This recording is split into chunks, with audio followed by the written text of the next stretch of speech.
देखिए, हिमाचल प्रदेश का जो सबसे महत्वपूर्ण प्रश्न है और सबसे जटिल, ये जो जमीन का प्रश्न है, ये कोई बहुत सीधा साधा नहीं है जैसे देखा जा रहा है। इस प्रश्न को लेकर सुप्रीम कोर्ट के ऑर्डर के बाद जो एक नई परिस्थिति पैदा हुई है, उस सिलसिले में हम गए।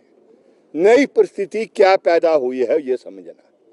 सुप्रीम कोर्ट ने, बहुत गहराई में नहीं गया सुप्रीम कोर्ट, लेकिन सुप्रीम कोर्ट ने क्या किया है, जो बेदखली हिमाचल प्रदेश में भूमि से, कृषि भूमि से जो की जा रही थी, उसके बारे में कहा है कि जो कलेक्टर, जो सारे निचले स्तर पर था, जो फॉरेस्ट विभाग के डीएफओ साहब थे, उसके ऊपर डिविजनल कमिश्नर थे, और उसके ऊपर जो माननीय उच्च न्यायालय हिमाचल प्रदेश का है, कहा कि जो प्रोसीजर अडॉप्ट किया गया वो इनवैलिड है, प्रिंसिपल्स ऑफ नेचुरल जस्टिस नहीं फॉलो किया गया है, और वो सारे निरस्त किए गए। ये प्रश्न हम उस समय से कह रहे थे जिस समय बेदखली हिमाचल प्रदेश में हो रही थी। और मैं आपको ऑन रिकॉर्ड कह रहा हूं, not a single eviction order, general order था हाई कोर्ट का। अगर आपने मुझे इविक्ट करना तो मेरे खिलाफ इविक्शन ऑर्डर होने चाहिए इविक्ट करने से पहले।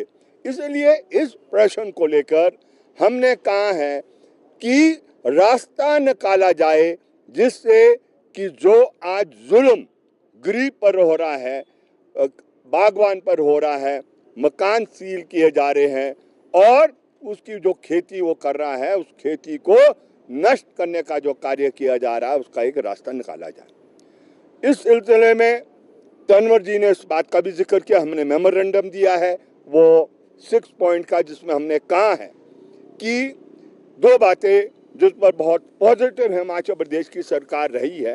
एक कि जहां पर सेटलमेंट के टाइम रेवेन्यू रिकॉर्ड में ये चढ़ गया है कि ये गैर वन भूमि है, that is liable to be regularise.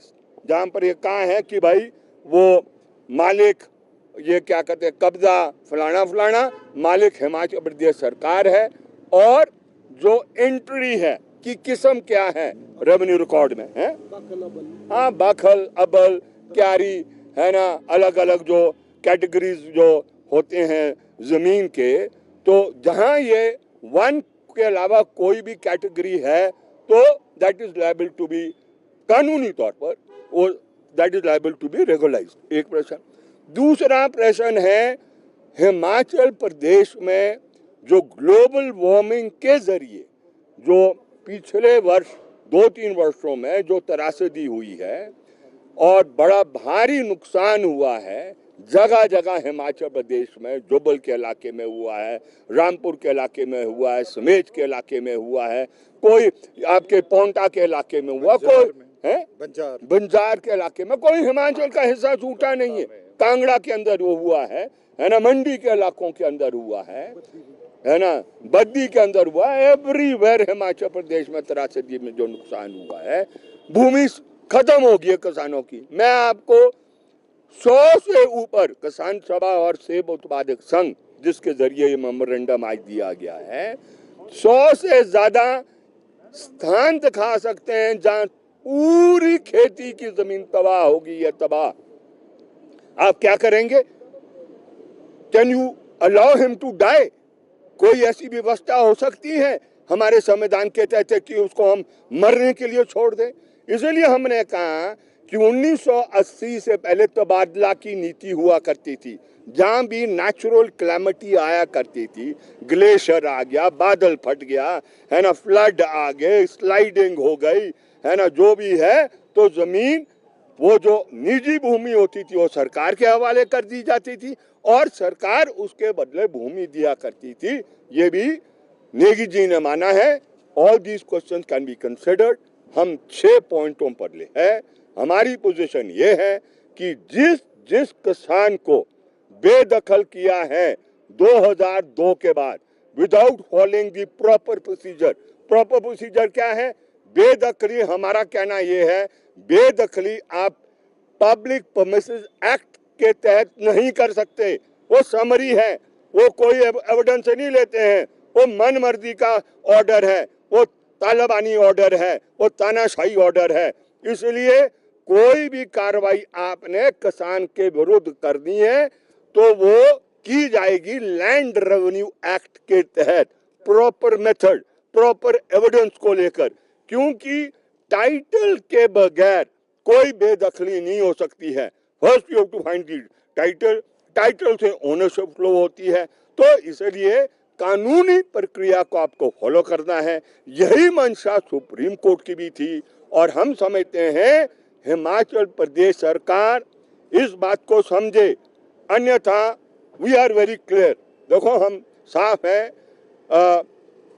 हम समझते हैं ये सरकार पिछली सरकार से बेहतर है अपने दृष्टिकोण में, लेकिन कोई भी अगर ये सोचे कि हिमाचल प्रदेश के किसान को बेदखल किया जा सकता है, उसके जीवन यापन के जो सोर्स है उसको उसके हाथ से चढ़ाया सकता है।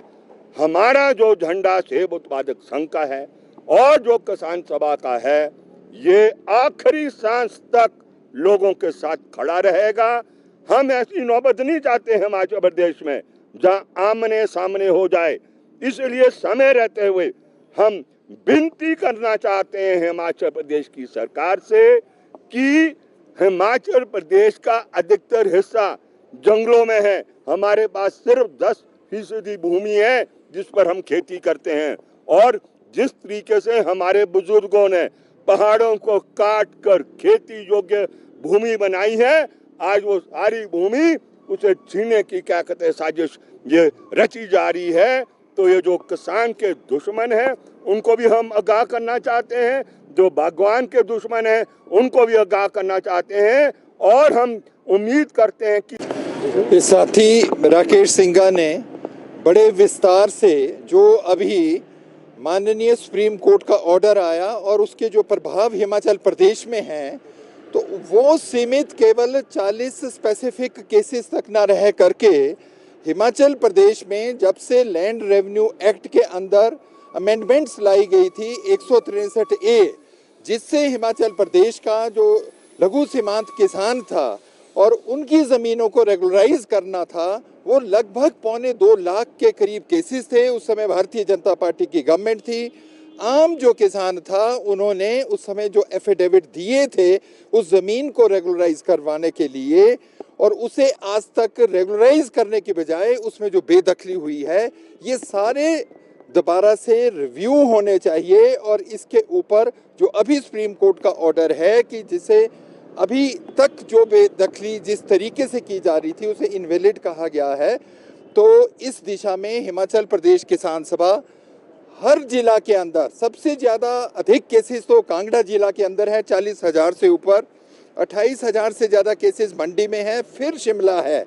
तो इससे पूरे हिमाचल के जो छोटे किसान हैं जो रोजगार करते हैं, कोई किसी का ढारा है, ढाबा है, छोटे छोटे काम करते हैं, उनके ऊपर जो प्रभाव है। और ये हम लोगों को समस्या आ रही है कि हिमाचल प्रदेश में 1980 का कानून और TN गोदावर्मन का जो 1996-98 के केसेस के बाद हिमाचल प्रदेश में हिमाचल सरकार कोई भी ज़मीन गैर वानिकी के लिए या जिसमें फॉरेस्ट्री ना हो वो अपनी परमिशन से नहीं दे सकते, उसके लिए भारत सरकार के पास जाना पड़ता है। तो उस दिशा में जो साथी राकेश सिंघा ने यहाँ पर अपील की है हिमाचल प्रदेश के हर राजनीतिक दल से, और विशेष रूप से कि सारे के सारे जो सरकार है कि वो इसमें कलेक्टिव रेजोल्यूशन भारत सरकार को दें कि इसके अंदर ये जो फॉरेस्ट कंजर्वेशन एक्ट है हिमाचल के पर्सपेक्टिव में, जहां पर 2/3 से ज़्यादा ज़मीन इस समय वन विभाग के पास है, जो छोटे लघु सीमांत किसान हैं जिनके पास 10 बीघा से कम ज़मीन है, यहाँ तो ऐसे भी हैं जो 1 और 2 बीघा वाले हैं या जिनके मकान उस ज़मीन के ऊपर हैं, उस बारे में हिमाचल सरकार को यह अनुमति दी जाए कि केस पर आधारित उसको रेगुलराइज किया जाए। ये किसान सभा का इस समय का मुख्य एजेंडा है। धन्यवाद।